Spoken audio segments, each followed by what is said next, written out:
আমি মোস্তাফিজুর রহমান, আমি সাথে আছি এবং আজকে কিন্তু স্মার্ট উদ্যোক্তা ফোরাম আয়োজন করছে বিশেষ ওয়েবিনার। যে ওয়েবিনারটা মূলত যারা নতুন ব্যবসা করতে চাচ্ছেন কিংবা অনলাইনে আসতে চাচ্ছেন, একদম কমন জিনিসগুলো আবার নতুন করে শেখার জন্য, প্রশ্ন করার জন্য। আজকের পর্বটা শুধু প্রশ্ন করার জন্য, কিছু নিতে চাই, আপনার প্রশ্ন করতে পারেন। এখন আমার কিন্তু প্রশ্ন উত্তর পর্ব চলে আসছে।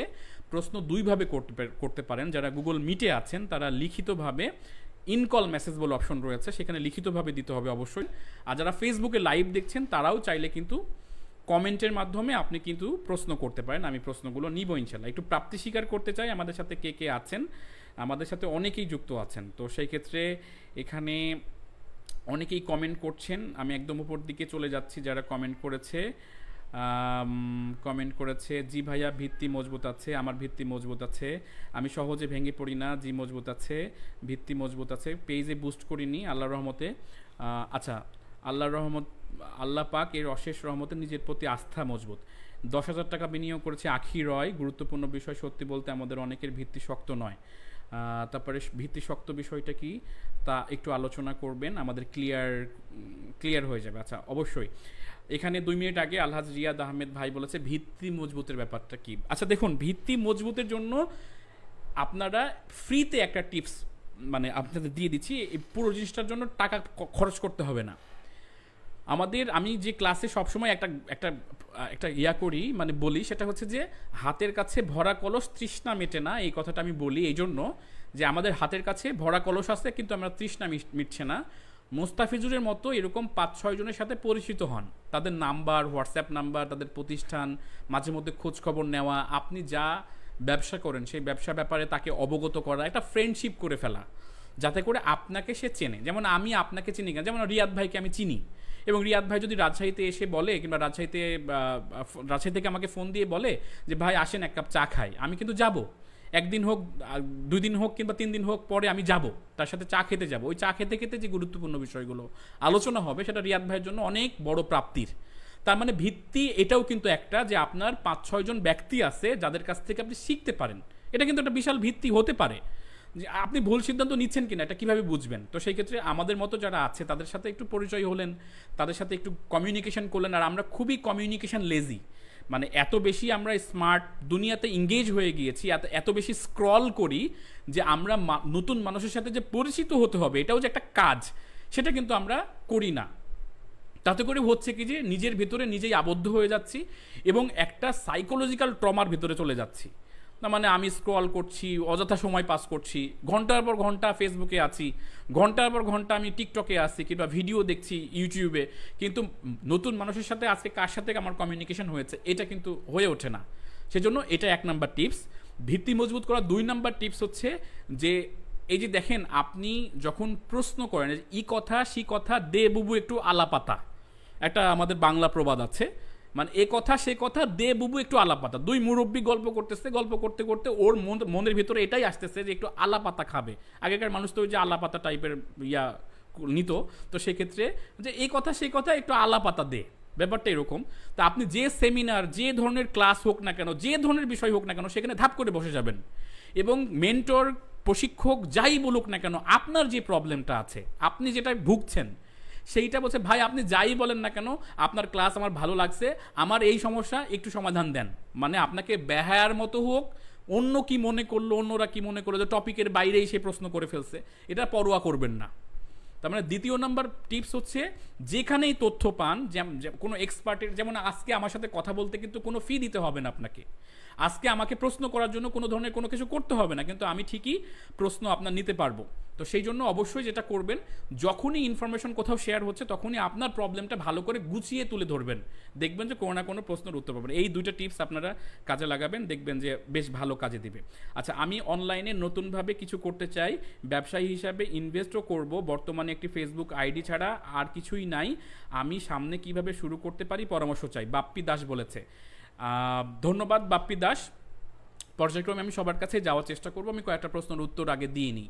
দেখুন, শুরু করার জন্য আগে আপনাকে নিজে নির্ধারণ করতে হবে যে আপনি কি করবেন, কি ব্যবসা করবেন, ব্যবসার পরামর্শের জন্য অন্যর কাছে যাবেন না। হ্যাঁ, যাইতেই পারেন, সেটা জাস্ট একটা ক্রস চেক করার জন্য, যে ঠিক আছে ভাই, আমি 10টা ব্যবসার কথার ভেতর থেকে আমি ন্যারো ডাউন করে 5টাতে নিয়ে আসছি, তুমি যদি 3টা করে দাও কাটাকাটি করে, যে এই 3টাই বেস্ট হতে পারে, তাহলে আমি আরও কয়েকজনের কাছে এই 3টার থেকেও আরও ছোট করে একটাতে আসতে চাই।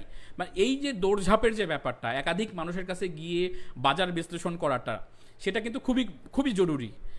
একজনের কাছ থেকে পরামর্শ নিয়ে ওই ব্যবসায় শুরু করে দিবেন এরকম না, কয়েকজনের কাছে পরামর্শ নেবেন। এমনও তো হতে পারে যে এমন মানুষের কাছ থেকে পরামর্শ নিচ্ছেন তার দূরদর্শিতা নাই, যে আজ থেকে 5 বছর পর কিভাবে এই ব্যবসাটা বদলে যেতে পারে সেটা সে জানে না, কিন্তু এখন প্রফিট আছে বলে সে আপনাকে পরামর্শ দিয়েছে এইটা করো, তা আপনি ওইটাতে ঝাঁপাই পড়ছেন, বিশাল টাকা বিনিয়োগ করছেন, কিন্তু 2 বছর পর আপনি হারাই গেছেন, তাহলে হবে না। তো সেই জন্য আপনাকে অবশ্যই এই যে নিজে থেকে ব্যবসা গবেষণা করা, মানে বিজনেস মানে একটু গবেষণা করে নির্ধারণ করার যে ব্যাপারটা, সেটা আগে করে ফেলবেন। এরপরে ওই ব্যবসা বড় করার জন্য, স্কেলিং করার জন্য তখন মানুষের সহযোগিতা নেবেন। আর আবারও আমি বলছি, যারা এখানে উদ্যোক্তা আছেন তারা একাই সব করতে হবে এমন না। লোগোটাও আমি করতেছি, পেজটাও আমি দেখভাল করতেছি, পোস্টের কাজও আমি করতেছি, আমি ভিডিও পারি না, তারপরেও ওই ভিডিও কোনো মতে একটা এডিট করে দেওয়ার চেষ্টা করতেছি, ইমেজ এডিটিং পারি না, আমি ক্যানভা পারি না, ডিজাইন পারি না, তারপরেও সেটা আমি করতেছি। কেন করতেছি? যেহেতু টাকা খরচ হবে। যে ভাই, আপনি যদি দোকান দেন তাহলে একটা কর্মচারী রাখলেও 5-10 হাজার টাকা খরচ হতো।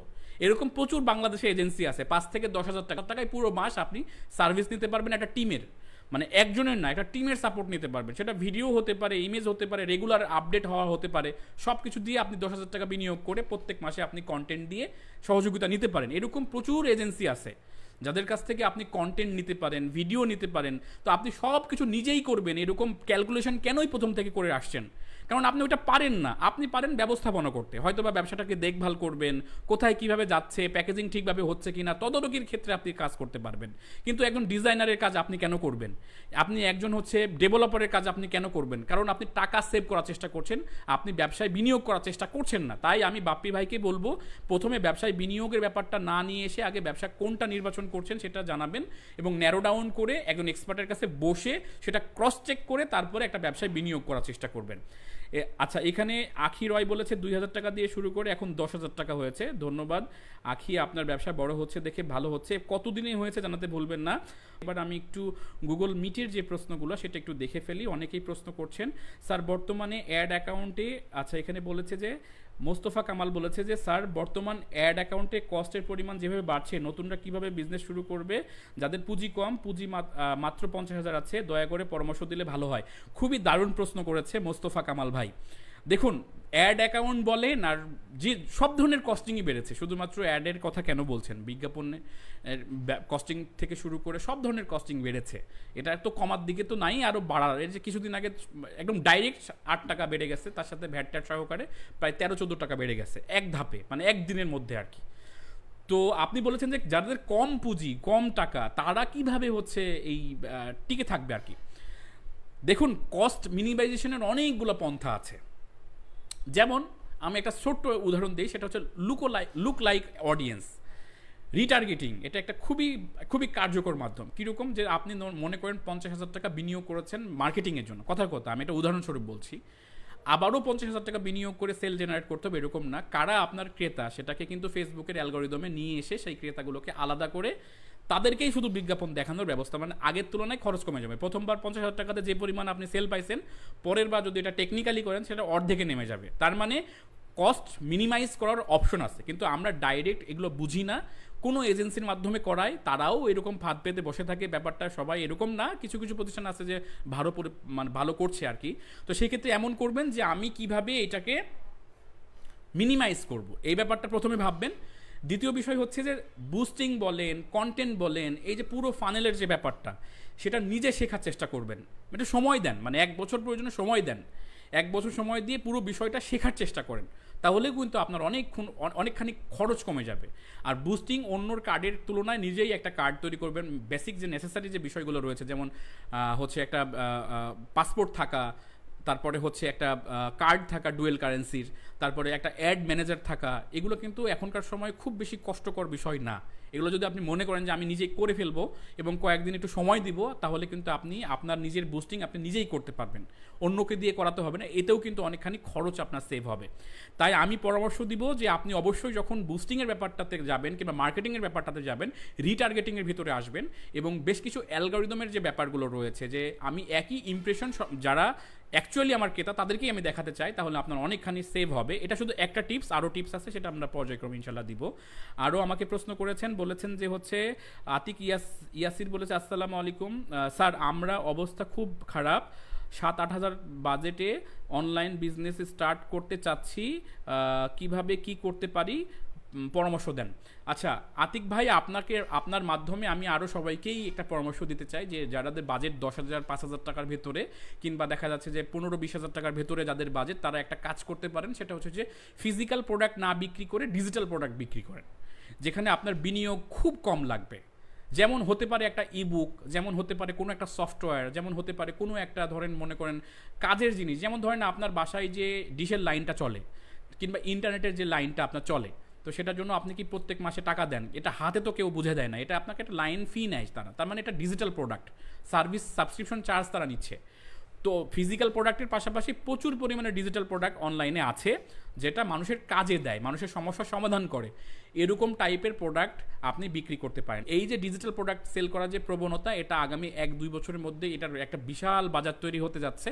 তাই আপনি চেষ্টা করুন যে ডিজিটাল প্রোডাক্ট কীভাবে সেল করা যায় সেই বিষয়টা শিখতে। আচ্ছা, সি ফুড আইটেম নিয়ে অনলাইনে বিজনেস করছি, স্কেলিং করব কীভাবে জানালে। আচ্ছা হাবিবুর রহমান ভাই, সি ফুড ফ্রোজিং করে এটা প্রসেস করা যায় কিভাবে, এবং যেমন বেঙ্গল মিটস করছে বিভিন্নভাবে, এদের মিট আইটেমগুলো ফ্রোজেন করে তারা সুন্দর করে পাউচে করে দিচ্ছে, এইটা ব্যাপারে আপনি একটু রিসার্চ করেন।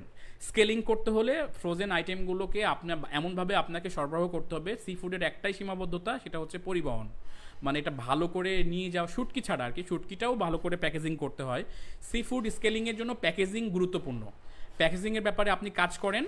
এবং স্কেলিং করতে হলে অবশ্যই একটা বেস তৈরি করতে হবে, যেমন আপনি অথেন্টিকভাবে সি ফুডগুলো দিচ্ছেন সেইটা করেন। আর B2B থেকে মানে B2C থেকে B2Bর দিকেও একটু নজর দেন। মানে B2B বলতে যেটা আমি বোঝাচ্ছি, বিজনেস টু বিজনেস, পাইকারিভাবে আপনার সি ফুডগুলো বেশ কিছু রেস্টুরেন্ট কিন্তু ডিমান্ড থাকে, আপনি রেস্টুরেন্টকে টার্গেট করে একটা বুস্টিং করবেন, যে আপনি যদি 10টা রেস্টুরেন্টকেও যদি ট্রিগার করতে পারেন, তাহলে কিন্তু তারা সি ফুড কন্টিনিউ নিবে আপনার কাছ থেকে। এবং বিজনেস স্কেলিংয়ের অন্যতম ওয়ে হচ্ছে যে B2B করা, মানে বিজনেস টু বিজনেস করা। তো সেই ক্ষেত্রে আপনি এমনভাবে টার্গেট করেই বুস্ট করবেন, যাতে করে শুধুমাত্র যারা ওনার, রেস্টুরেন্ট ওনার, তারাই শুধুমাত্র বিজ্ঞাপনটা দেখবে। এতে করে হয়তোবা আপনার খরচ বাড়বে, বাট যদি আপনি 10টাও লিড কালেক্ট করতে পারেন, তাতে করে আপনার দেখবেন 5 জন আপনাকে কনভিন্স করেই ফেলতে পারবেন আপনি। আর B2Cতে আপনার প্যাকেজিংয়ের ব্যাপারটা খেয়াল রাখা, তারপরে সি ফুড যে সব জায়গাতেই ডেলিভারি করা যায় এই ব্যাপারটা নিশ্চিত করা, এবং গুণগত মান ঠিক আছে সেই ব্যাপারটা নিশ্চিত করা, এই প্রতিটা পয়েন্টে যদি আপনি কাজ করতে পারেন, তাহলে আপনি স্কেলিং করতে পারবেন। আপনি মানুষের কাছে জনপ্রিয়তা পাওয়ার পাশাপাশি হচ্ছে আপনি আপনার যে বিজনেসটা সেটা বড় করতে পারবেন। আর একটা বিষয় আমি পরামর্শ দিয়ে দিই, লাস্ট বাট নট লিস্ট, সেটা হচ্ছে যে সি ফুডের যে বাজার, বাংলাদেশে এখনও অনেক জেলার মানুষ, যেমন আমরা রাজশাহীর মানুষ, আমরা কিন্তু সি ফুড খাইতে অভ্যস্ত না, আমরা মিঠা পানির হচ্ছে মাছগুলো খাই। তো সেই ক্ষেত্রে আমি সি ফুড, আমার শ্বশুরবাড়ি চট্টগ্রামে বিধায় আমি দেখা যাচ্ছে যে সি ফুড যখন আমাকে রান্না করে দেওয়া হয়, আমার খাইতে ভালো লাগে না, মানে আমি অভ্যস্ত না। তো সেই ক্ষেত্রে অনেকেই সি ফুড খায়, কোন আইটেমটা জনপ্রিয়, মানে কোন আইটেমটা সার্বজনীন, সবাই খাইতে পারে, যেমন চিংড়ি মাছ, যেমন হচ্ছে আপনার মনে করেন শুটকিটা অনেকেই খায় না, কিছু কিছু প্রোডাক্ট আছে যেটা সি ফুড সবাই খায়। এরকম প্রোডাক্টগুলোকে এমনভাবে প্যাকেজিং করা, এমনভাবে প্রমোশন নেওয়া, যাতে করে অন্যরা আপনার সাথে বিট করতে না পারে। তো প্রোডাক্ট রিসার্চ করা এবং প্রোডাক্ট ডিজাইন করাও খুব গুরুত্বপূর্ণ, মানে প্রোডাক্টটাকে বাজারে লঞ্চ করা, যে আমি এই প্রোডাক্টটা বাজারে নিয়ে আসছি, যার অন্য কেউ এটা নিয়ে কাজ করতেছে না, আমিই করতেছি। তো এই ব্যাপারটাকে একটু নজর দিবেন, সার্বজনীন হবেন না, মানে সব প্রোডাক্ট নিয়ে কাজ করতেছেন এরকম করবেন না আর কি, আশা করছি। আচ্ছা, ন্যাচারাল ফুড সাপ্লিমেন্টের জন্য বিজনেস কেমন হবে জানতে চাচ্ছেন মোহাম্মদ হোসেন কুটুম। আচ্ছা, ন্যাচারাল ফুড সাপ্লিমেন্ট, আচ্ছা এটা খুব ভালো জিনিস, এখন আস্তে আস্তে এটা মানুষ মানে অভ্যস্ত হচ্ছে। ফুড সাপ্লিমেন্ট ব্যাপারটা এখনও বাজার পায়নি যদিও, তারপরেও মানুষ সচেতন হচ্ছে, আস্তে আস্তে সচেতন হচ্ছে। বাজার যে ভিউজ তা না, মানে আপনি বারবার করে ওই ধরনের বিজ্ঞাপন দেখতেছেন বলে আপনার কাছে মনে হচ্ছে যে এই ব্যবসাটা করা উচিত। আপনারা কি জানেন যে যে ব্যবসাটা আপনি করার চেষ্টা করেন, সেই বিজ্ঞাপন ফেসবুক আপনাকে বেশি বেশি করে দেখায়, কারণ কোনো না কোনোভাবে ওইটা সার্চ দিয়েছেন আপনি, কোনো না কোনোভাবে এখানে ওখানে সার্চ দিয়ে জানার চেষ্টা করেছেন, তখন হয়েছে কি যে ফেসবুক, গুগল জেনে গেছে যে আপনার এই ব্যাপারটা প্রিয়, তাই আপনাকে বেশি বেশি করে ওই ব্যাপারে আপনাকে বিজ্ঞাপন দেখাচ্ছে, তাই আপনার কাছে মনে হচ্ছে এটা তো বাজার ব্যাপক, অন্যরা করতেছে আমিও করি। তো এইটা না, বেসিক্যালি আপনাকে যেটা করতে হবে সেটা হচ্ছে যে আপনাকে অবশ্যই বাজার গবেষণা করতে হবে যে কোন সাপ্লিমেন্টারি আসলে আপনি দিতে পারবেন। আর এটার একটা বড় পর্যায়ে স্কেলিং করলে বিএসটিআই থেকে শুরু করে খাদ্য অধিদপ্তর একটা ঝামেলা আছে, তো সেটা আপনি বিট করতে পারবেন কিনা, মানে ওইভাবে আপনি বিট করতে পারবেন কিনা। প্রথম পর্যায়ে অনেকেই নন প্যাকেজিং মানে মোড়কজাত করে না, মোড়কজাত না করেই ব্যবসা শুরু করে, আস্তে আস্তে এটার মানে ভালো জায়গাতে যাওয়ার পর তারপরে হচ্ছে এটা করে। তবে এটার ন্যাচারাল ফুড সাপ্লিমেন্টের একটা বিশেষত্ব হচ্ছে যে আপনাকে কন্টিনিউ লেগে থাকতে হবে, এবং একবার যদি মার্কেট পেয়ে যান, যদি কেউ উপকার পায়, তাহলে প্রোডাক্ট বিক্রি হতে থাকবে। তো সেই জন্য আপনাকে দীর্ঘ সময় লেগে থাকতে হবে, এটা কুইক রেসপন্স আপনি পাবেন না। দেখা যাচ্ছে যে 1 বছরের সময় লাগতে পারে এই প্রফিটেবল আসতে, আর আপনাকে প্রচুর বিনিয়োগে আসতে হবে। বিনিয়োগ ছাড়া ন্যাচারাল ফুড সাপ্লিমেন্ট কিন্তু আপনি বাজার দখল করতে পারবেন না। আচ্ছা, ওকে, ড্রাই ফুডের ব্যাপারটা আমরা জানবো, এখানে আরও অনেক প্রশ্ন আসছে, আমি ঝটপট আরও কয়েকটা প্রাপ্তি স্বীকার করে নিচ্ছি আমাদের ফেসবুক লাইভ থেকে। এতক্ষণ আমি গুগল মিটের প্রশ্ন নিচ্ছিলাম, ফেসবুক লাইভের ব্যাপারটাও অনেকেই এখানে প্রশ্ন করে যাচ্ছেন এবং আমি উত্তর দেওয়ার চেষ্টা করছি। যাই হোক, তারপরে কি রেজিন পণ্যের মার্কেটিংয়ের কোনো বিষয়ে নজর দেওয়া উচিত? আমি অবশ্য রোকসানা আপুকে আপনাকে বলেছিলাম রেজিনের ব্যাপারটা নিয়ে আমি কিন্তু বিস্তারিত কমেন্ট করেছিলাম। তারপরেও আমি আপনাদের একটু বলতে চাচ্ছি যে যারা রেজিন পণ্য নিয়ে কাজ করছেন, ক্রিয়েটিভিটি নিয়ে আসেন। রেজিন পণ্য যেহেতু এটা লিকুইড হট করে তারপরে হচ্ছে কাস্টমাইজ করা যায়, তাই রেজিনের যে ব্যাপারটা সেটা কাস্টমাইজ করে তারপরে প্রোডাক্টটাকে দেওয়ার ব্যবস্থা করবেন। মানে কিভাবে কাস্টমার গ্রাহকের পছন্দ কেমন, তামিলনাড়ু কিংবা ইন্ডিয়ান কিছু ক্রাফটের হচ্ছে মানে ওয়েবসাইট কিংবা তাদের ইনস্টাগ্রামে হচ্ছে প্রোফাইল দেখবেন, ভিজিট করবেন, ওখানে মেইনলি তারা এই সমস্ত প্রোডাক্টগুলো সুন্দর করে ডিজাইন করে, ওখান থেকে আইডিয়া আপনি অ্যাডাপ্ট করতে পারেন। মানে আমি আপনাকে বলেছিলাম ইনস্টাগ্রাম হতে পারে আপনার একটা ভালো জায়গা, শুধু ফেসবুকে আপনার কিন্তু এখানে খুব বেশি আপনি পাবেন না, মানে কাস্টমার পাবেন না। ইনস্টাগ্রামে একটা রেপুটেশন তৈরি করেন, ওখানে দেখবেন যে আপনার বেশ ভালো পাবেন। তারপরে আমি উপরের দিকে মেসেজ অনেকেই করেছেন, সেগুলো একটু দেখে নিই। আমি মদিনা মনোয়ারা, আমি খুলনা থেকে দেখছি, আমি একজন উদ্যোক্তা, আমি পোশাক নিয়ে কাজ করি। আমি শুরু করেছিলাম 12 সালে অফলাইনে, আমি অনলাইন সম্পর্কে একটু কম বুঝি। আমি এখনও অফলাইনে আমার শোরুম আছে, আমি সেখানেই ব্যবসা করি। ব্যবসা কম্পিটিশন মার্কেট খুব বেশি বৃদ্ধি করতে পারছি না, এই ব্যাপারে আমাকে একটু পরামর্শ দেন। আমি নিজে বিভিন্ন স্কিলের ওপর ট্রেনিং নিয়ে আমি নিজে তৈরি পোশাকও করি, আবার কিনেও বিক্রি করি, অর্ডার মারফতও করি, কিন্তু এই কম্পিটিশনের বাজারে তেমন কাস্টমার পাই না। একজন উদ্যোক্তা পোশাক নিয়ে কাজ করছেন। আচ্ছা, ওকে, পোশাক নিয়ে যেহেতু কাজ করছেন, তো সেই ক্ষেত্রে পোশাকের ব্যাপারটা কম্পিটিশন থাকবে, গার্মেন্টস আইটেমের ব্যাপারটা কম্পিটিশন থাকবে, এটাই ট্রু। গার্মেন্টসে ব্র্যান্ডিং ছাড়া কখনো অনলাইনে আপনি টিকতে পারবেন না। ব্র্যান্ডিং মানে পোশাক দিয়ে মার্কেটের কাছে যায়েন না, আপনি ব্র্যান্ড দিয়ে মার্কেটে যান। যেমন আমি এটা, যেমন এই যে তনির কথা কিছুদিন আগে যেটা খুবই মানে হলো, তো এখন ওনার ব্র্যান্ডিংটাকে কাজে লাগান, উনি যা বিক্রি করবেন সেটাই বিক্রি হবে। এখন আপনি ধরেন নিজে পোশাকটা সোর্স করছেন, নিজেও বানাচ্ছেন, এটা কম্পিটিশনে টিকে থাকতে পারবেন না এইভাবে। তো কম্পিটিশনে টিকে থাকার জন্য কি করতে হবে আপনাকে? কম্পিটিশনে টিকে থাকার জন্য আপনাকে ব্র্যান্ড তৈরি করতে হবে, যে আপনার ব্র্যান্ড, যেমন দর্জি বাড়ি হতে পারে, আড়ং হতে পারে, কিংবা হতে পারে হচ্ছে আপনার বিভিন্নভাবে বিভিন্ন ব্র্যান্ড আপনি দেখেন যে ব্র্যান্ডগুলো তারা কিভাবে ব্যবসা করছে। আমি যদি আপনাকে আরেকটু খোলামেলা বলি তাহলে আপনি বুঝতে পারবেন। সেটা হচ্ছে যে আপনি এমন কোনো প্রোডাক্ট লঞ্চ করেন কিংবা এমন কিছু তৈরি করেন, এমনভাবে এটাকে উপস্থাপন করেন যেন মানুষ আপনাকে আলাদাভাবে চেনে। আপনিও সবার মতো করে সোর্স করে 3 পিস বিক্রি করছেন, কিংবা হয়তো বা সোর্স করে হাতের কাজ করা জিনিস বিক্রি করছেন, এগুলো সবাই করে, কিন্তু আপনার বিশেষত্ব কি? সেটা কি ডিজাইনে বিশেষত্ব, কাপড়ে বিশেষত্ব, কিংবা সেটা কি হচ্ছে ইম্পোর্টেড, সেটা কি আমি কেন কিনবো, এই ব্যাপারটাকে আমি যদি সাধারণ ব্যবসায়ী কিংবা সাধারণ যদি আমি নাগরিক কিংবা সাধারণ যদি একজন হাজব্যান্ড হয়ে থাকি, আমার বউয়ের জন্য আপনার কাছ থেকে আমি একটা কাপড় কিনতে চাই, কেন কিনবো আমি, এটার যদি আপনি কনভিন্স করতে না পারেন, তাহলে কিন্তু আপনি ব্যবসায় টিকে থাকতে পারবেন না। সেই জন্য আপনি আগে ভালো করে চিন্তা করেন যে আপনি কোন সেকশনে আপনি নিজেকে প্রমাণ করতে পারবেন, সেই সেকশনটা দিয়ে আপনার ব্র্যান্ডিং ভ্যালুটা তৈরি করেন। আপনার শোরুম আছে কিংবা আপনার নিজের একটা অফলাইনে বিজনেস আছে, দ্যাটস গুড, এটা আপনি একটুখানি অ্যাডভান্টেজ পাবেন। কিন্তু অনলাইনের দুনিয়াতে আপনি কত বড় শোরুমের মালিক কিংবা কী করছেন ডাজেন্ট ম্যাটার হচ্ছে যে আপনি অনলাইনে কতটুকু প্রেজেন্ট হচ্ছেন, ম্যাটার হচ্ছে যে আপনি অনলাইনে কতটুকু আপনার নিজের পণ্য বা সেবাকে আপনি সবার সামনে পরিচয় করে দিচ্ছেন, আপনি কতটা প্রাণবন্ত হয়ে ক্যামেরার সামনে আসতে পারছেন, আপনি আপনার অনলাইন ভীতিটা কতটুকু, এই সমস্ত বিষয় কিন্তু খুবই গুরুত্বপূর্ণ। যেমন আপনি বললেন যে অনলাইন তেমন বুঝি না, তো আপনাকে আগে এইটার বোঝার ক্ষেত্রে কাজ করেন, আপনার ব্যবসা বড় করার কোনো প্রয়োজন নাই। আপনি আগে চ্যালেঞ্জ নেন যে আমার যেহেতু অফলাইন ক্রেতা কমে গেছে আর ঘুরে ফিরে ওই কয়েকজনই শুধু অর্ডার করতেছে, অনলাইনে রাজত্ব করতে হলে অনলাইনে জগৎটা আমাকে ভালো করে জানতে হবে। আমার বয়স যাই হোক না কেন, আমি মনে প্রাণে বিশ্বাস করি যে আমি যদি শুরু করি তাহলে আমি শিখতে পারবো। আর আপনাকে টার্গেট নিয়ে শিখতে হবে, ভালো করে শেখার পর তারপর আস্তে আস্তে আগাইতে হবে। অবশ্যই একজন ক্যারিয়ার কাউন্সেলিং কিংবা বিজনেস কাউন্সেলিং যারা করে তাদের পরামর্শ নেবেন এবং বসে আপনি আরও বিস্তারিত জেনে নেবেন। আশা করি উত্তর পেয়েছেন মদিনা মনোয়ার। তারপরে আমি যদি আরেকটু প্রশ্নের উত্তর নিই, অনলাইনে বিজনেস কিভাবে করব এবং সেল বাড়াবো। আয়শা সিদ্দিকা বলেছেন যে অনলাইনে বিজনেস কেন। আচ্ছা, আমি একটা কথা বলি যে সেটা হচ্ছে ওভারঅল কোয়েশ্চেন করিয়েন না যে অনলাইনে কিভাবে আপনি হচ্ছে অনলাইনে ব্যবসা কিভাবে করবেন, এইটা ওভারঅল কোয়েশ্চেন। আমি জানি না আসলে অনলাইনে ব্যবসা কিভাবে করতে হয়। অনলাইন ব্যবসাটা একই ব্যবসা, মানে আপনি অফলাইনে যা ব্যবসা করেন অনলাইনেও সেই সেম ব্যবসাটা আপনাকে করতে হবে। শুধুমাত্র এইটুকু মাথায় রাখতে হবে, সেটা হচ্ছে যে অনলাইনে আপনি প্রেজেন্টেশন কতটুকু করতে পারছেন, মানুষের কাছে কীভাবে জানতে পারছেন, দেখাতে পারছেন। আপনারা কি খেয়াল করছেন আয়শা আপু, সেটা হচ্ছে যে দেখবেন যে ধাপ ধাপ করে বাড়ি মেরে ভেঙে চুরে একটা ব্লগ করে রাতারাতি কয়েক মিলিয়ন ভিউ পেয়ে তার প্রচুর অর্ডার চলে আসতেছে। ধরেন একটা ফ্যান বিক্রি করছে, রাইস কুকার বিক্রি করতেছে, প্রথমে আগে একটা রাইস কুকার ভাঙতেছে, ভাঙার পর সে এমনভাবে বলতেছে যে মানুষ কনভিন্স হয়েই যাচ্ছে যে এই রাইস কুকারই আমি কিনবো।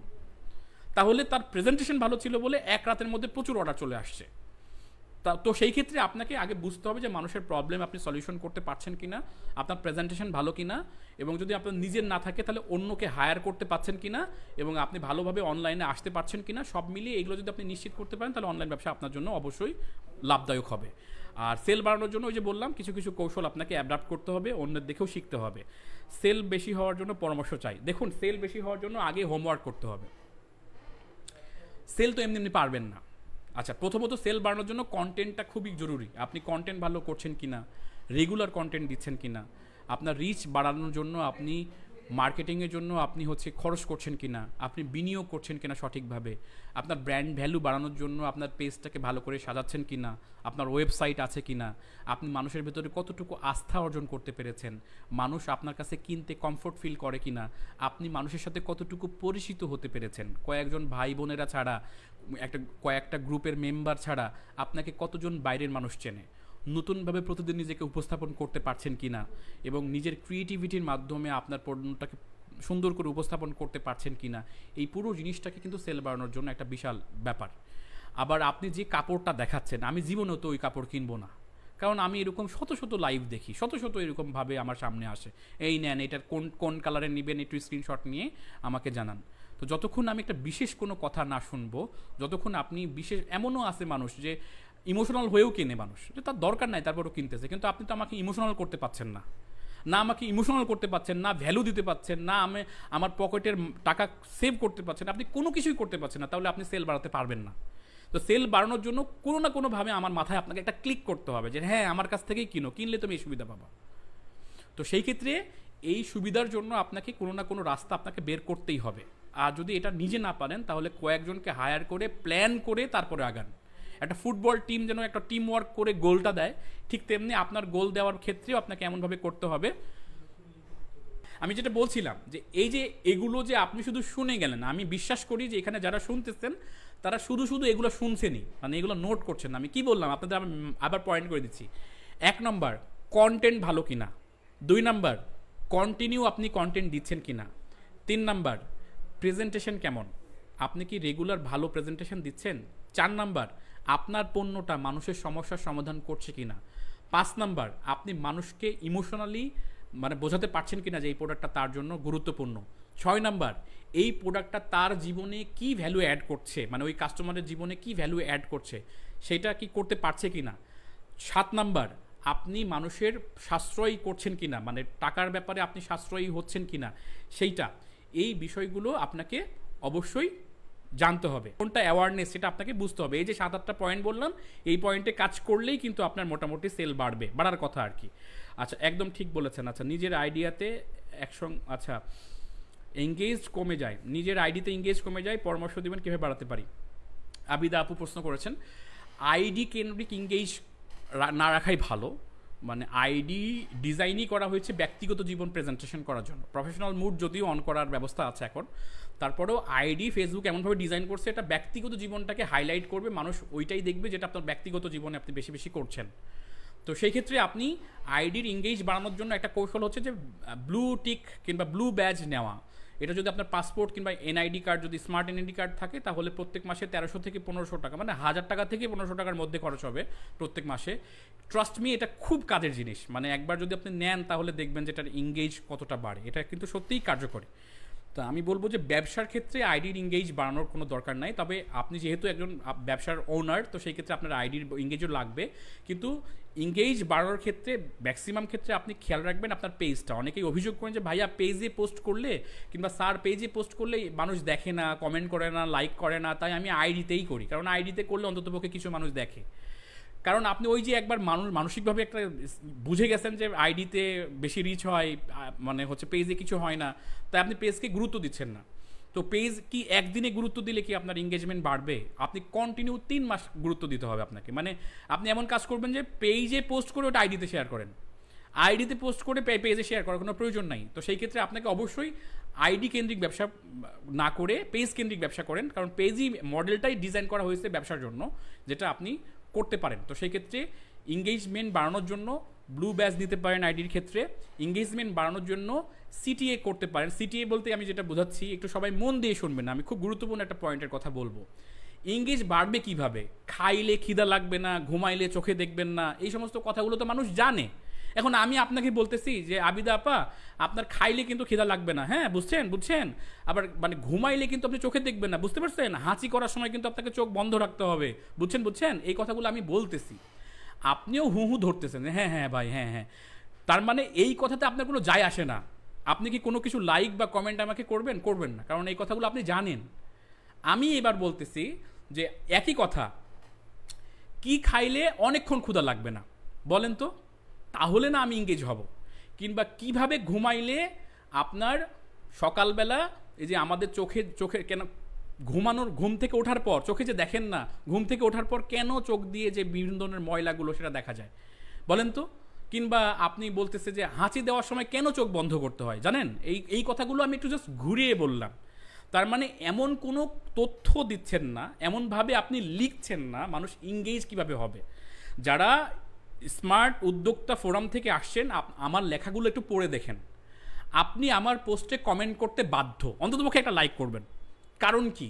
আমার প্যাটার্ন, আমার ছবি, আমার লেখার যে স্টাইল, সেগুলো আপনাকে কনভিন্স করছে, সেগুলো আপনি বাধ্য হয়েছেন যে অন্ততপক্ষে একটা প্যারা লিখি, যে না ভাই আসলে ঠিক বলেছেন। আমি যেটা বলছিলাম যে আমি একটা না একটা কোনো না কোনো কিছু লিখে রাখছি, যাতে করে কমেন্টটা যেন হয়, তাতে কমেন্ট বেশি হচ্ছে, তাহলে ওটার ইংগেজ হচ্ছে। দেখবেন কিছু ভাই বোনেরা স্টিকার পোস্ট করতে বলে, যে স্টিকার পোস্ট দাও, আমার আইডির সমস্যা। আল্লাহর ওয়াস্তে ওর আইডির কিছুই হয় নাই, উনি শুধুমাত্র একটু ইংগেজ, মানুষের একটু ভাব খাওয়ার জন্য কথাগুলো বলতেছে। এরকম ফাতরামি করবেন না, আমিন না লিখে যাবেন না, এরকম ফাতরামি করবেন না। যারা আজহারিকে ভালোবাসেন তারা আমিন বলে যান, সুবহান আল্লাহ বলে যান, এই সমস্ত ফাতরামি করবেন না, ধর্মের নামে ব্যবসা করবেন না। তাতে করে হচ্ছে কি, যে আপনার হয়তো বা ইংগেজ বাড়তেছে কিন্তু আপনার ট্রাস্ট কমে যাচ্ছে। তো সেই ক্ষেত্রে এই জিনিসগুলো না করে নিজের মেধা খাটান। যদি মেধার ভিতরে না আসে তাহলে কাউকে হায়ার করেন, যে ভাই তোকে আমি প্রত্যেক মাসে এত টাকা দিব, এটার বিনিময়ে তোকে ক্রিয়েটিভ এই জিনিসগুলো তোকে করতে হবে।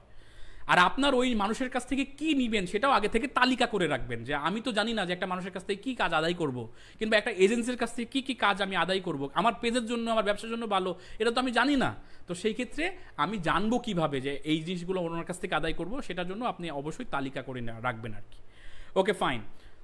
ইলা খানম বলেছে যে ভাইয়া আমি এক্সপেরিমেন্ট চালানোর জন্য প্রথমে রিসেলিং করি, সেখান থেকে টাকা জমিয়ে এখন সেগুলো ইনভেস্ট করি, আলহামদুলিল্লাহ এখন আমার যৌথ প্রয়োজনে একটি প্রতিষ্ঠান হয়েছে।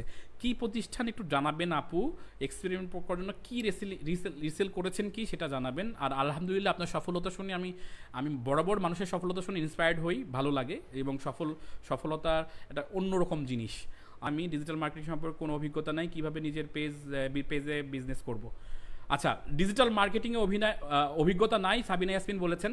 অভিজ্ঞতা অর্জন করাটা রকেট সায়েন্স পড়া সমান না, ফিজিক্স কেমিস্ট্রি না, এটা খুবই সোজা একটা কাজ। আপনাকে আগে সহজ করে বুঝতে হবে যে ব্যাপারটা কঠিন না, কঠিন ভাবলেই কিন্তু ওই ইংরেজির মতো আপনি দাঁত মুখ ভেঙে যাবে। ইংরেজি শিখতে যেমন আপনার খুব অপছন্দ, অঙ্ক করতে যেমন আপনার খুব অপছন্দ, গ্রামার পড়তে যেমন আপনার খুব অপছন্দ, সেই জন্য ওটা ভালো করতে পারেন নাই, ঠিক তেমনি ডিজিটাল মার্কেটিং কিংবা প্রযুক্তি, হাতের স্মার্টফোন, কম্পিউটার, ল্যাপটপ, এটা যদি আপনার কাছে জটিল মনে হয় তাহলে জীবনেও আপনি ব্যবসা করতে পারবেন না। এগুলোকে আগে সহজ করে ভাবেন, আর সব একসাথে শিখতে যায়েন না। একটা ছোট পার্ট আগে শিখেন যে বুস্টিং কি, এটা আগে আমি জানবো। আচ্ছা ঠিক আছে, আমি আগে জানবো যে কীভাবে সঠিক নিয়মে পেজ সেট আপ করতে হয়, এটা আমি আগে জানবো।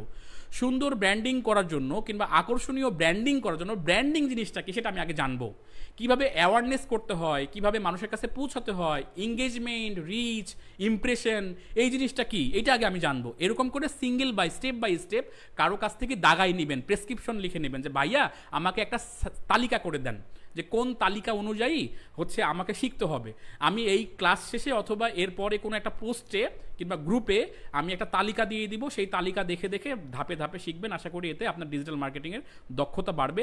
এটা শেখার বিকল্প নাই, আমি মোস্তাফিজুর রিপিট করতেছি, এটা শিখার বিকল্প নাই। কারো উপর ডিপেন্ডেবল হয়েন না, নিজেই ডিজিটাল বিজনেস করতে হবে, ডিজিটাল মার্কেটিং করতে হবে, এই ডিজিটাল দুনিয়ায় রাজত্ব করতে হবে। তাই নিজেকে অবশ্যই ডিজিটাল মার্কেটিং হতে হবে আর কি।